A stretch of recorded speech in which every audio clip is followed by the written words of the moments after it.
just lost somebody important to you right now. Like, just now. Jesus. That is timing. Hey guys, Kiwi here. In this video, I'll be breaking down Michonne's horrific fight during the Season 7 finale of The Walking Dead, along with comparing it to its comic counterpart. Warning of spoilers for issue 113 and 114 of the comics, along with everything in the show up to Season 7 episode 16, the first day of the rest of your life, and with that being said, let's jump right into it. Alright, so during the Season 7 finale, while everyone is getting ready for Negan's arrival, Michonne is shown getting ready on the balcony of one of their tallest buildings, alongside one of the women from the Junkyard group. They discuss what position they'll post up in, along with Michonne being asked if she's worried, which she says no, making the woman smile and say we win. Now at first, Michonne just thinks that the woman means each other, considering that they started out on the same side, but as Michonne finds out that Jadis has turned on Rick, she turns around herself to find this woman with a rifle pointed at her face as she repeats the words, we win. Thankfully, Sasha's unfortunate zombification brought Michonne some time to try and retaliate, but she isn't very successful. As the show jumps back and forth between all of the action, Michonne becomes progressively more beaten up, with the woman fighting her barely getting a scratch.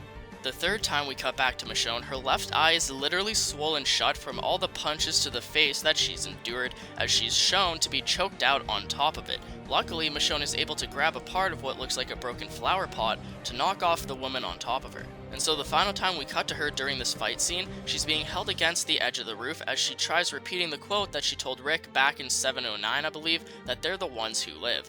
Sadly, that doesn't seem to be the case, as Rick watches her fall off of the roof to her death while standing on his knees in front of Negan. Now, I'm unsure how many people actually thought Michonne died here, but that's clearly not the case if you watch the rest of the episode. Michonne ended up pushing off her attacker, leaving her clinging on to life, sitting against the wall in that building. The fake-out death wasn't necessarily meant for the viewers, but it was actually meant for Rick. If you remember back in episode 712, we got to see Michonne's reaction to believing that Rick had just died. She dropped her sword in shock and lost all will to defend herself and live. And then during their car ride home, Rick actually gives her a pep talk over the fact that they can continue if one of them happens to die, and that they're fighting for the future of everyone that they love and care about, meaning that they should still continue to fight even if one of them falls during the process. This mindset Rick has here honestly speaks volumes, but I really questioned if he would really be able to double down on his words if it eventually happened to him.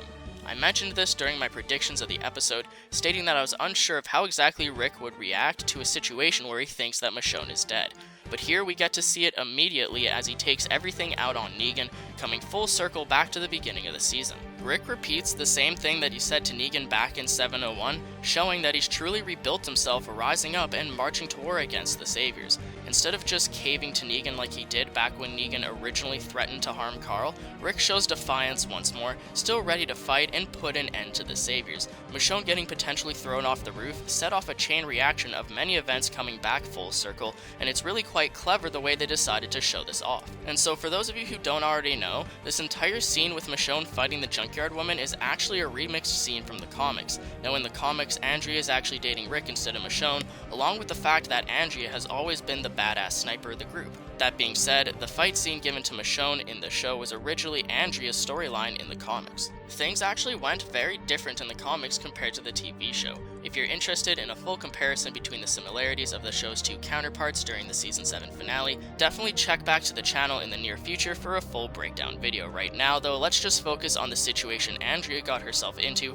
along with how it transferred over to Michonne. First off, in the comics, Andrea has always used a bell tower just outside of the walls of Alexandria as her sniper perch, giving her an amazing line of sight right to the entrance of the community. That being said, her position actually becomes compromised due to a failed attempt to ambush Negan on his way out of Alexandria. Negan actually does a great job at describing Andrea's predicament, explaining how snipers tend to give away their position after a few shots, so they normally have to move. The thing is though, in a standoff situation, the sniper may not want to spend time changing location, as they want to provide support with their sniper the second shit starts going down. Also, because the Junkyard group doesn't exist in the comics, it's actually a huge savior that ends up battling Andrea. The thing that made this fight so unfair is the fact that Andrea was getting her ass completely handed to her by this huge dickhole of a savior. Now during the fight, they actually kept it pretty damn similar to the show. Andrea gets her face smashed in the same way Michonne does, along with her getting choked out while having her eye almost completely swollen shut due to punches in the face. Everything seems similar right down to the attacker almost pushing her off to her death, resulting in Andrea getting the same fake out death that Michonne did. So although I love the fact that Michonne had this scene remixed, I feel like they could have done a better job of it somehow. While reading through Andrea's fight in the comics, I feel a lot more engaged with the situation than I honestly did with Michonne. I'm unsure if it's just because I'm disappointed that we didn't get to see more of Michonne's fight, but I feel like that definitely has something to do with it. In the comics, we get to see a lot more of the fight than we actually do in the show. I assume this is just because there was so much more going on during the episode than in the comics, but I still think that they could have done a better job actually showing Michonne lose against her attacker. Also, the fact that the attacker was a man in the comics really made it just that much worse, so why exactly did they change it to some random woman? Anyways, another similarity between Andrea and Michonne is the fact that Rick finds both of them leaning against a wall, passed out, barely breathing, and completely covered in their own blood. Michonne. Michonne. Oh, you're alive. And something sort of funny that I noticed while looking back on issues 113 and 114 is that Michonne is actually the one who follows Rick to find Andrea in the comics, just like how Carl follows Rick, showing that they're still such good best friends in the comics even though they never became more than that. What did you guys think about the Michonne fight against the Junkyard Woman? I wonder how many people were aware of Andrea's scene from the comics while watching it, as I'm actually curious how other people reacted. I feel like people who may have not read the comics could also complain about not witnessing more of Michonne's fight, considering that they just cut to her looking more and more beat up every time we see her instead of actually showing the punches that really made her like that. Definitely leave any thoughts you have on the subject down in the comments section below, along with anything I might have missed myself. I'd really appreciate a like on the video if you've enjoyed anything I've said today, or even subscribe for more Walking Dead content if you guys haven't yet already. Regardless, thank you all so much for watching, and until next time, I'll talk to you guys later. Peace out.